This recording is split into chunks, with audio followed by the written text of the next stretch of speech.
Hello friends, मी पूजा स्वागत करते आरी विथ पूजा या माझ्या यूट्यूब चॅनलमध्ये। आज मी तुम्हाला सांगणार आहे की आरी वर्क करण्यासाठी कोणतं साहित्य यूज करतात। खूप सोप्या पद्धतीने हे मी सांगणार आहे आणि खूप थोड्याशा साहित्यात आपण खूप छान असे आरी वर्क करू शकतो। तर पहिल्यांदा आरी वर्कमध्ये लागते ते मेन म्हणजे स्टँड।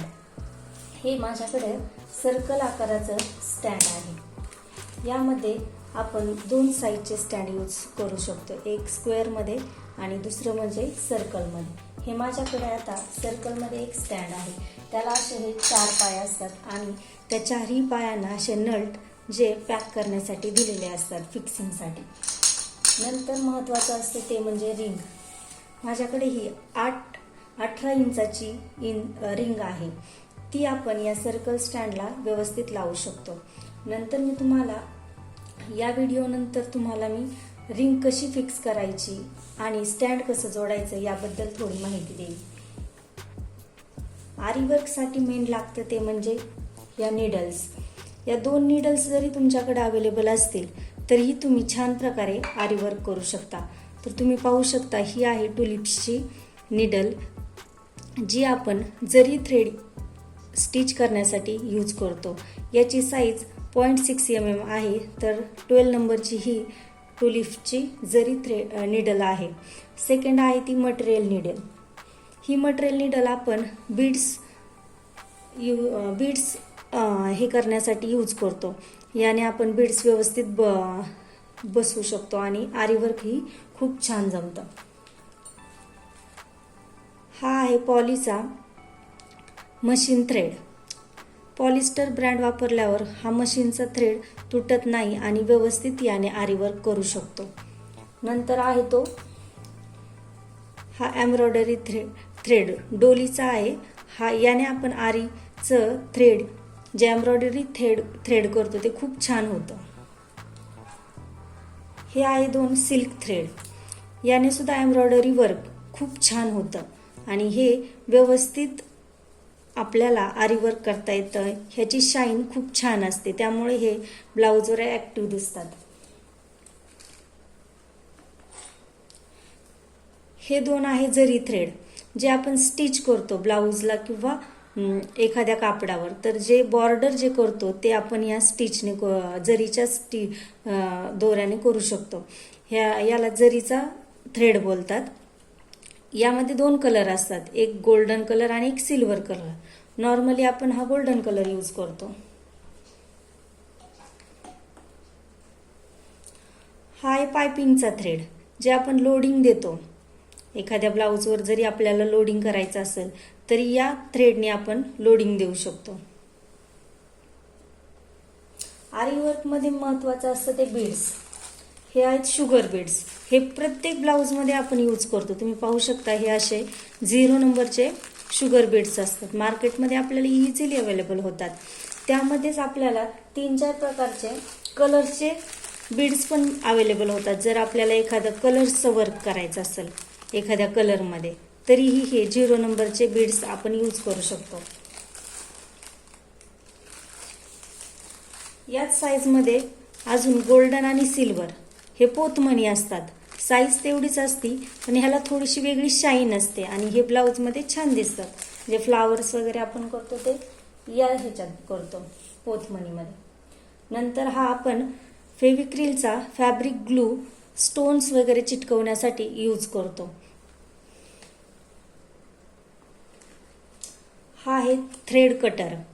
हा आपल्याला जे स्टोन चेन किंवा आपला दोरा आरी वर्क करताना जो दोरा असतो तो कट करण्यासाठी हे कटर यूज करतात। ही आहे व्हाईट कलरची पेन्सिल, जे आपण आरी वर्क करतो त्याचं जे आपण जी डिझाईन आहे ती ड्रॉ करण्यासाठी आपण ही पेन्सिल यूज करतो। नंतर मी तुम्हाला दाखवते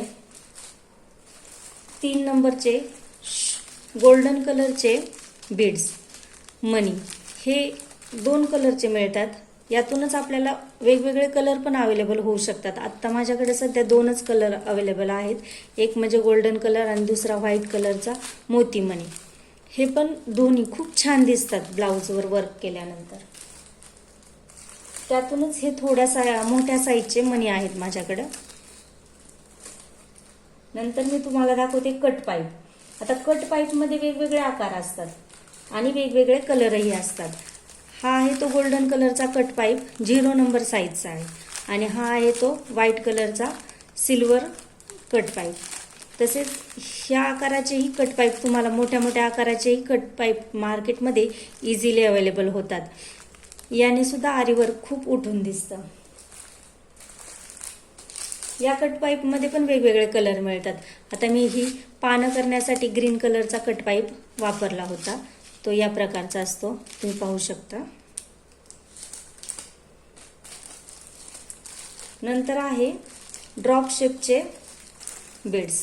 आता ड्रॉप शेप मध्ये गोल्डन कलरही असतो आणि व्हाईट कलरही असतो. ड्रॉप शेपचे मणी खूप छान दिसतात ब्लाऊजवर. जे वर्क करतो आपण त्यामध्ये वेगवेगळ्या डिझाईनमध्ये हे आपण वापरू शकतो. हा आहे मोतीचा ड्रॉप शेप आणि हा आहे गोल्डन कलरचा ड्रॉप शेप. तसेच गहूमणी, हे आहेत गहूमणी, गोल्डन कलरचे गहूमणी.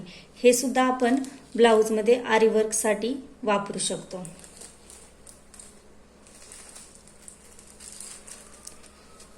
हे सिक्वेन्स आहेत. हे सिक्वेन्स आपण वेगवेगळ्या पद्धतीने ब्लाऊजवर स्टिच करू शकतो आणि हे दिसायला खूप छान दिसतात. यामध्ये आपल्याला मार्केटमध्ये वेगवेगळ्या कलरचे सिक्वेन्स इझिली अवेलेबल होऊन जातात. माझ्याकडे हा गोल्डन कलरचा सिक्वेन्स आहे. मग अशी मी सांगितलं, जो ग्लू वापरतो तो असे हे स्टोन चिटकवण्यासाठी ग्लू वापरतो. हा सर्कल आकाराचा गोल स्टोन्स आहे, तर हा स्क्वेअरचा स्टोन्स आहे. हे ब्लाऊजवर चिटकवल्यावर ब्लाऊज हा उठून दिसतो आणि छान वाटतो. त्यातूनच वेगवेगळ्या आकाराचे स्टोन्स असतात. आता हा थोडा ड्रॉप शेपचा स्टोन्स आहे पर्पल कलरचा. हा पण ब्लाऊजवर खूप छान दिसतो. हे येलो कलरचे आणि हा थोडा मोठ्या साईजचा रेड कलरचा स्टोन्स आहे. त्यातूनच हा गोल्डन कलरचा स्टोन्स आहे. हा एक माझ्याकडे ऑरेंज कलरचा थोडासा स्मॉल साईजचा सर्कलचा स्टोन्स आहे. त्यातूनच हा ग्रीन आणि व्हाईट असे वेगवेगळे स्टोन्स माझ्याकडे आहेत. मला स्टोन वर्क खूप आवडतं, त्यामुळे मी हे खूप माझ्याकडे साचून ठेवलेले आहेत. आणि नंतर मी दाखवते तुम्हाला हे मेन म्हणजे जरदोसी. ही जरदोसी गोल्डन कलरची आहे. यातूनही कलर भेटतात. ही तुम्ही पाहू शकता. अशा प्रकारची ही जरदोसी असते.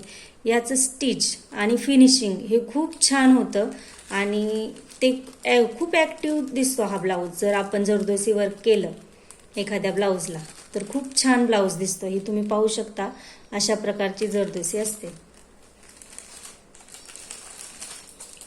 नंतर मी तुम्हाला दाखवते स्टोन चेन. स्टोन चेन ही स्टिच करायला थोडी अवघड असते, पण ही एकदम परफेक्ट आणि व्यवस्थित बसते. तुम्हाला मी ओपन करून दाखवते. अशी ही स्टोन चेन असते. ही ब्लाऊजला बॉर्डर करण्यासाठी आपण यूज करतो किंवा एखादे हे केले आपण पॅच बनवला तर त्याच्या बॉर्डरला आपण ही स्टोन चेन यूज करू शकतो.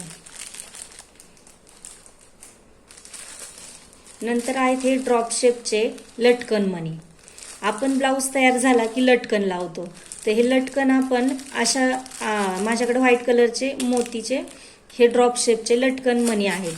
हे मी वापरते म्हणजे लटकन करण्यासाठी. ते खूप छान दिसतात ब्लाऊजला आणि ब्लाऊजही ॲक्टिव्ह दिसतो. तर अशा प्रकारे एवढ्याशा साहित्यामध्ये आपण खूप छान आरी वर्क करू शकतो. तुम्ही एकदा पाहू शकता.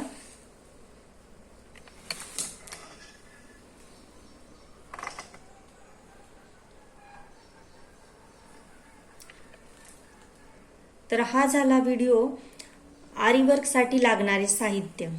तर मोजक्याच साहित्यात आपण खूप छान आरी वर्क करू शकतो. आणि तुम्हाला हा व्हिडिओ आवडल्यास लाईक, शेअर आणि सबस्क्राईब करा.